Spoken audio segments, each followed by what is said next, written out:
ഇവനാണ് ആലപ്പുഴ കോവാലന്റെ കേക്കച്ചൻ ചേകവർ. എല്ലാവരെയും വെട്ടി ഒതുക്കി മുന്നേറുമ്പോഴാണ് ഒതുക്കേശൻ ആ കേക്ക് നക്കുവാൻ പോയത്. ഉപ്പ് തിന്നവൻ വെള്ളം കുടിക്കും എന്ന് പറഞ്ഞതുപോലെ കേക്ക് നക്കിയവനും ഇപ്പോൾ വെള്ളം കുടിച്ചുകൊണ്ടിരിക്കുകയാണ്. ഗ്രൂപ്പ് സമവാക്യങ്ങൾ മറന്ന് ആലപ്പുഴ കോവാലിനുമൊത്ത് പൊതുശത്രുവായ രാഹുലിനെ ഇല്ലാതാക്കുവാൻ നോക്കിയതാണ് ഒടുവിൽ കേക്കച്ചന് 8ന്റെ പണിയായി. കേക്കച്ചനെ മുന്നിൽ നിർത്തി ഈ പണി ചെയ്യിപ്പിച്ചത് ആലപ്പുഴ കോവാലൻ കൊണാണ്ടറാണ്. പക്ഷേ പണി മുഴുവൻ ഇപ്പോൾ കിട്ടുന്നത് കേക്കച്ചനും. അതാണ് കോവാലൻ ആഗ്രഹിച്ചതും. പ്രവാസികൾ പോലും ഈ വിഷയത്തിൽ എത്ര ആത്മാർത്ഥമായി ഇടപെടുന്നു എന്ന് കാണുക. മിഷൻ 60 12ാം ദിനമായ ഇന്ന് i2i ന്യൂസ് റിയാക്ട് ഫോർ റൈറ്റിൽ USA-യിൽ നിന്നും ഡോക്ടർ ജോർജും ഓസ്ട്രേലിയയിൽ നിന്ന് മനുവും പ്രതികരിക്കുന്നത് കേൾക്കുക. i2i news react four right, ജനങ്ങളുടെ പ്രതികരണം. Hello Sunil sir, this is Dr. George from Tennessee, USA. I'm sending a voice in an effort to support you with your defense for Rahul Mankudathil. First of all, I would like to appreciate i2i News for standing with Rahul Mankudathil. He is an efficient leader. In fact, we all know that he is a strong orator and one of the most consistent defenders of Congress party in Kerala, in the media in India. He has given his youth, his energy and his dedication to the Congress party and for people and community. But when a baseless allegation were raised against him, the Congress party in Kerala, especially Mr. V.D. Satheesan, betrayed him instead of standing with him. I do remember there are few leaders like M.M. Hassan, Adur Prakash, and few leaders like Shafi Parambal supported him as well. After listening to media, especially to i2i News for a couple of days, observing all this, I strongly believe there is a deliberate conspiracy behind framing these false accusations against Rahul Mankudathil. The sequence of events, when we observe clearly, raises serious doubts in the mind of people, including me. See, the allegation originated from Miss Rini, a self-made actress. Let's see, she did not even mention Rahul Mankudathil's name directly, but only gave a vague suggestion, hinting. On the very same day, without any verification or proper inquiry, Mr. V.D. Satheesan came before the media and declared that action would be taken, against Rahul Mankudathil. V.D. Satheesan did not say we will investigate the matter, or he did not say we will hear Rahul's side also. Instead, he rushed to announce disciplinary action. He said we will take strong action. That's what he said. It's so sad that Rahul was forced to resign from his position as Youth Congress President of Kerala. And it was almost immediately. Still unsatisfied, Mr. Satheesan went further and publicly announced that he will further stand for the much more stronger measures. And we saw that soon after Rahul was dismissed from the Congress party. I never heard such things in my life. I was just recollecting. On the contrast, there are other cases within the Congress party where leaders facing much more serious allegations, some even involving CBI cases, especially the petition against Venugopal, they were not forced to resign or dismissed. This selective action against Rahul Mankudathil raises serious questions. when an allegation came against Rajmohan Unithan, Eldos Kunnapalli, and Vincent, and they were not dismissed from the party. So why there is a double justice here? That's not acceptable. So I like to make some important comments. First of all, my question, is it wrong for a young man to chat with, if he did, chat with a girl or love a girl, having a relationship, or even inviting her to a hotel if she likes, not forcing or raping? But is this not acceptable in the society? Nobody doing that. He is also a man. He is working for the community and people, but there is no regulation for a relationship. That's what's my understanding. Secondly, should not a youth congress president, when accused, at least be given the dignity of a fair investigation before any decision is made? Is it a good model? When an allegation came, same day action is being taken. No investigation has been done, which is not right. By suspending Rahul Mankutathil without any due process, the Congress leadership in Kerala has lost the moral ground to defend him legally or in Palakkad or in the community. They lost their ground because Rahul is being dismissed. So that's the greatest mistake V.D. Satheesan has done. But when we look back, Congress has in other cases, like I said before, whether Venugopal or Rajmohan Unithan or Vincent and several leaders, when they faced allegations, they were not dismissed. And Congress party defended them with far more serious allegations. Yet in Rahul Mankutathil case, they acted hastily and harshly. Even there are allegations against Rahul Gandhi and several leaders in India. They are still in the party and people and Congress leaders defending them. And we should not forget that. And after viewing all these incidents and news, it's very clear that Mr. V.D. Satheesan is not a qualified leader. He is not qualified to be a chief minister in Kerala. His body language is very weak as an opposition leader. He did not present any strong facts to oppose the Pinarayi government. And it is believed that, in my opinion, V.D. Satheesan has close personal ties with the Chief Minister, Mr. Pinarayi Vijayan. And in fact, many believe his actions reflect an agenda more connected with the CPM than with the Congress party itself. Think about Rahul Mankutathil. He is only 36 years old, a very young man, and a talented leader who has already sacrificed his personal life and future for the Congress party. His sudden dismissal without due process or investigation not only destroys his future, but also sends a dangerous message to the youth of Kerala. And the message is that loyalty and service to Congress will not be valued or protected.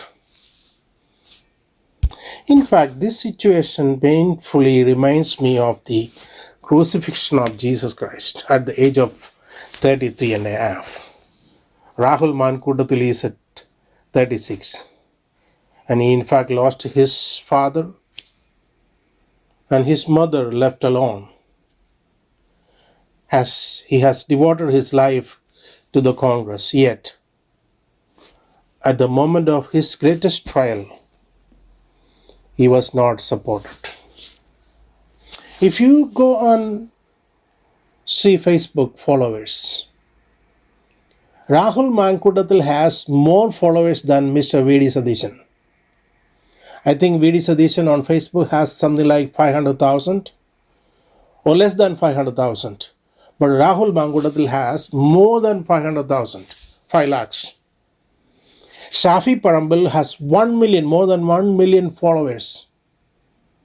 Ramesh Chennithala has more than 1 million followers. But Venugopal is an All India General Secretary. He has followers less than Shafi Parambil. So I think V.D. Sadishan coming up with a jealousy to put these leaders down. This is not good for Congress. This is not a good example. This is not good for our community or Kerala. Sunil sir, again, we all, group of people here, we appreciate you. We stand with you. At least you are there for this young man. One day, we all will be with you when time comes. Thank you so much. Thank you so much. സാറേ, എൻ്റെ പേര് മനു. ഞാൻ പെർത്തിന്നാണ് വിളിക്കുന്നത്. ഞാൻ വിളിച്ചത് നിങ്ങൾ ചെയ്യുന്ന ആ പ്രോഗ്രാം ഞാൻ എന്നും കാണുന്നതാണ്. രാഹുൽ മാങ്കൂട്ടത്തിലിനെ അവരെ പോലുള്ള യുവാക്കൾ വന്നതിന് ശേഷമാണ് കോൺഗ്രസ് ഈ 10 വർഷത്തിനുള്ളിൽ ഇപ്പോഴൊന്ന് ഉണർന്നു വന്നത്. യുവമാരൊക്കെ ഇവിടെ ഇപ്പൊ തലപ്പത്തിരിക്കുന്ന യുവമാരെല്ലാം കാരണമല്ലേ ഈ 10 വർഷം പ്രതിപക്ഷത്ത് പോയിരിക്കേണ്ട ഗതികേട് വന്നത് തന്നെ. അവന്മാരല്ലോടാ ഉമ്മൻചാണ്ടി സാറിനെ നശിപ്പിച്ചോണ്ടല്ലയോ ഇത്രയും ഗതികേട് വന്നത്. കേരളത്തിലെ ജനങ്ങള് 10 വർഷം കഷ്ടപ്പാട് അനുഭവിക്കുന്നുണ്ടെങ്കിൽ അത് യുവമാര് തന്നെ, ഈ കോൺഗ്രസ്സുകാർ തന്നെ കാരണം. ഇപ്പം ഒന്ന് യുവാക്കളായ കുറെ പേര് മുന്നോട്ട് വന്ന് നല്ല രീതിയിൽ അവരൊന്ന് കൊണ്ടുപോകാൻ തുടങ്ങിയപ്പം ഈ കിളവന്മാർക്ക് കുശുമ്പ്, അവന്മാരുടെ സ്ഥാനം പോകുന്നുള്ള പേടി. ഈ V.D. സതീശനായാലും പണ്ട് ഉമ്മൻചാണ്ടിയെ നന്നായിട്ട് പറഞ്ഞില്ലേ, അയാള് കൊള്ളക്കാരനാന്നും പറഞ്ഞില്ലേ അയാള് നിന്ന്. ഇപ്പൊ ഇവനൊക്കെ അങ്ങ് വലിയ പുണ്യവാളനാവുന്നുണ്ടല്ലോ. അതുപോലെ തന്നെ ചെന്നിത്തല, അയാളും ഇത് തന്നെ ഇല്ലേ ചെയ്ത് അവിടെ കൂടിയിരുന്ന് സ്ഥാനം മേടിക്കാൻ വേണ്ടി അയാള് കാലുവാരുമല്ലായിരുന്നു. ഇവന്മാരെല്ലോടെ ഈ പണി കാണിച്ചിട്ട് ഇപ്പം കുറെ പേര് ഈ പാർട്ടിക്ക് വേണ്ടി കുറെ പേര് അടിയും കൊണ്ട് കുറെ യുവാക്കൾ ഇറങ്ങിയപ്പം അവരെയൊക്കെ ഒന്ന് മുന്നോട്ട് നല്ല ഊർജ്ജസ്വലമായിട്ട് കൊണ്ടുവരാനായിട്ട് ഒരു രാഹുൽ മാങ്കൂട്ടത്തിലോ അല്ലെ ഒരു ഷാഫി പറമ്പിലോ അങ്ങനെയുള്ള കുറെ യുവാക്കൾ മുന്നോട്ട് വന്നപ്പം ഈ കിളവന്മാർക്കെല്ലാം കഴപ്പ്. അല്ല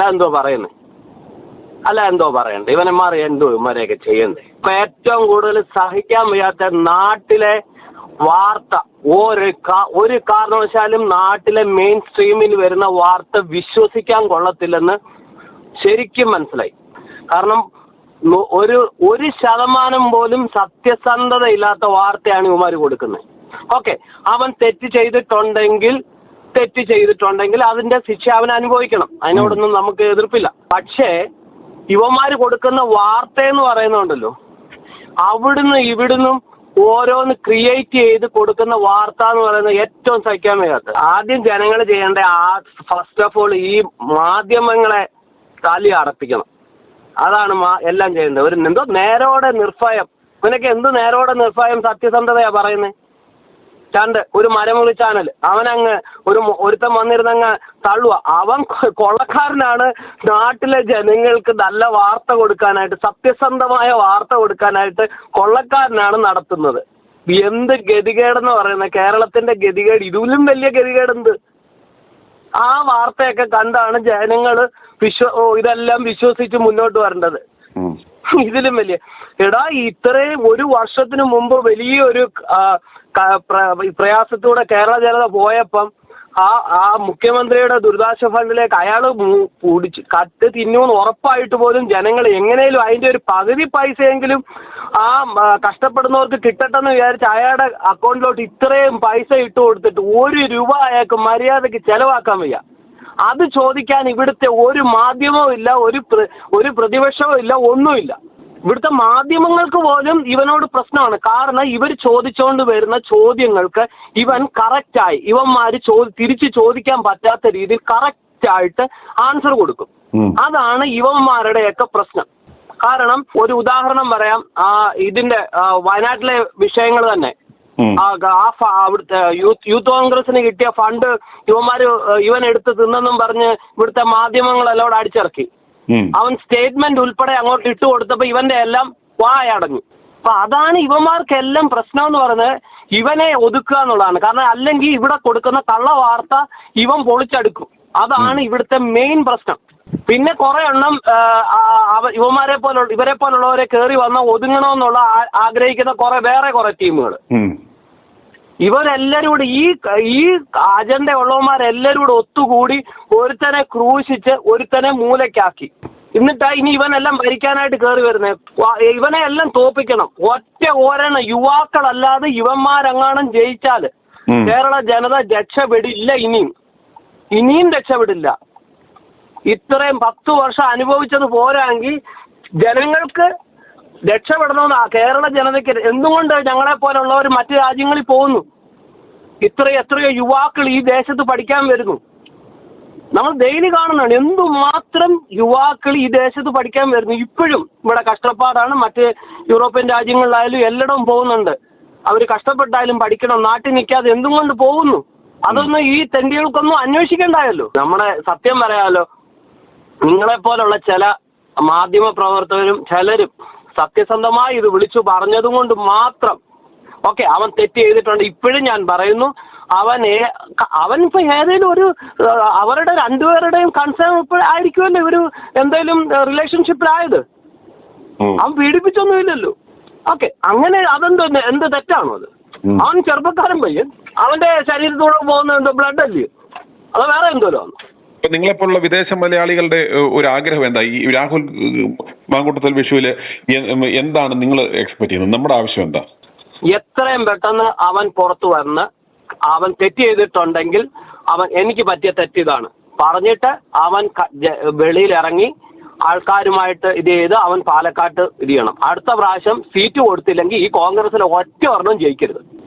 ഇവൻ മുന്നോട്ട് കയറി വരണം. കാര്യം ഞാൻ വ്യക്തമായി ഇപ്പോഴും പറഞ്ഞു, ഇവരെ പോലുള്ള ചില ചെറുപ്പക്കാർ മെയിൻ അതിലൊരു വൺ ഓഫ് ദി ഒരു മുൻഗണനയിൽ നിന്ന ഒരു ആളാണ് രാഹുൽ.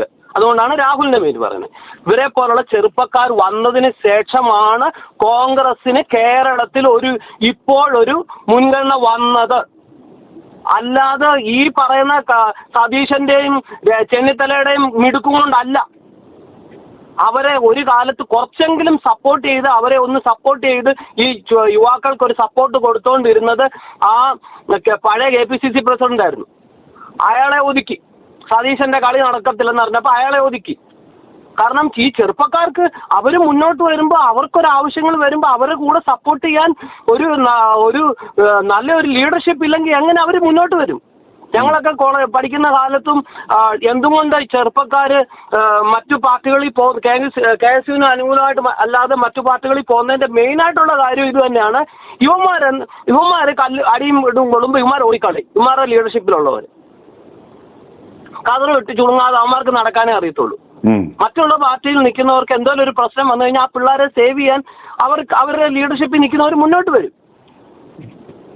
അതുകൊണ്ട് തന്നെയാണ് ഈ കേരളത്തിലെ കോൺഗ്രസ് ഇത്രയും ദാരിദ്ര്യം പിടിച്ച ആ ഉമ്മൻചാണ്ടി ആ മനുഷ്യന് എന്ത് പറഞ്ഞാലും രാഷ്ട്രീയത്തിൽ അയാൾക്ക് രാഷ്ട്രീയം കളിക്കാൻ അറിയായിരുന്നു. അത് ഇല്ലെന്ന് പറയുന്നില്ല. പക്ഷേ അയാൾ ഒരു മനുഷ്യരെയും ചതിച്ചിട്ടില്ല. അയാൾ കേരള ജനതയ്ക്ക് നല്ല പ്രവർത്തികളെ അയാളെയും കൊണ്ട് ഉണ്ടായിട്ടുള്ളൂ. അയാളുടെ വീട്ടിലോട്ട് 5 പൈസ അയാൾ കൊണ്ടുപോയിട്ടില്ലെന്ന് 100% ഉറപ്പായ കാര്യമാണ്. എന്നാൽ ഇന്ന് തലപ്പത്തിരിക്കുന്ന ഇവന്റെയൊക്കെ വീട്ടിൽ നല്ല രീതിയിൽ ഒരു ഇത് നടത്താമെങ്കിൽ ഇവനെല്ലാം ഇഷ്ടംപോലെ മൂക്കിട്ട് എടുത്തിട്ടുണ്ട്. രാഹുൽ മാങ്കൂട്ടത്തിൽ 7 മാസമേ വേണ്ട ആയുള്ളൂ ഒരു MLA ആയിട്ട്. കുറച്ച് മാസങ്ങളേ ആയുള്ളൂ. അയാൾക്ക് 2 കോടിയുടെ വീടുണ്ടെന്ന്.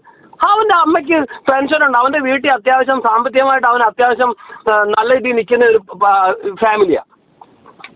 അവൻ 2 കോടിയുടെ വീടൊന്നുമില്ല. അവൻ നാട്ടിൽ അടൂര് നല്ലൊരു വീടേ ഉള്ളൂ. ചുമ്മാതെ കള്ളക്കഥയെന്ന് പറയും. ഇതുപോലെ കള്ളക്കഥ അടിച്ചിറക്കാൻ ഇത് മലയാളി എന്ന് പറയുന്നത് സത്യം പറയാമല്ലോ. വായെടുത്താലും നുണ പറയുന്നവന്മാരെന്നേ ഇനിയും പറയാൻ പറ്റത്തുള്ളൂ. ഒരു 90% മലയാളികളും നുണയെന്ന് പറയുന്ന വായെടുത്താൽ എനിക്ക് ചില വാക്കുകളൊക്കെ വരുന്നുണ്ട്. അതിനപ്പുറത്ത് കടന്നു പോകണ്ട അത് വിചാരിച്ച് ചിലപ്പോൾ ഇച്ചിരി പിടിച്ചു നിൽക്കുന്നത്. കാര്യം എന്തുവാ ഇത്? ഒരു മനുഷ്യനെ ഉമ്മൻചാണ്ടി എന്നൊരു മനുഷ്യനെ നശിപ്പിച്ച് തിരുവനന്തപുരത്ത് വന്ന് ഇവന്മാരോട് അപ്പിയിട്ട് നാറ്റി ഇവന്മാരെല്ലോടെ കാണിച്ചു കൂട്ടിയ ഒരു സ്ത്രീയെ മുന്നിൽ നിർത്തി കാണിച്ചു കൂട്ടിയ ചേട്ടത്തരത്തിന് ഒരു അതിരുമില്ല. അതൊന്നും പറയാൻ പറ്റത്തില്ല. അയാൾ മരിച്ചു കഴിഞ്ഞപ്പോ ഇവന്മാരെല്ലോടെ വന്ന് കണ്ണുനീര്, അയ്യോ എന്തോ കണ്ണുനീരായിരുന്നു. ആ മനുഷ്യൻ ജീവനോട്ടിരുന്നപ്പം അയാൾക്ക് നല്ലൊരു സമാധാനത്തോടെ ഒരു മരണം കൊടുക്കാൻ പോലും ഇവനെ കൊണ്ടൊന്നും പറ്റിയില്ലല്ലോ. കേരള ജനത്തിന് വേണ്ടി അയാൾ എന്തൊക്കെ ചെയ്തു? അയാൾ കൊണ്ടുവന്ന നല്ല പ്രോജക്റ്റുകൾ എന്തെങ്കിലും ഇന്ന് കേരളത്തിലുണ്ടോ? i2i News, an eye for truth. i2i News subscribe ചെയ്തിട്ടില്ലാത്തവർ ഇപ്പോൾ തന്നെ സബ്സ്ക്രൈബ് ചെയ്യുക. നോട്ടിഫിക്കേഷൻ ലഭിക്കുവാൻ ബെൽ ബട്ടണും അമർത്തുക.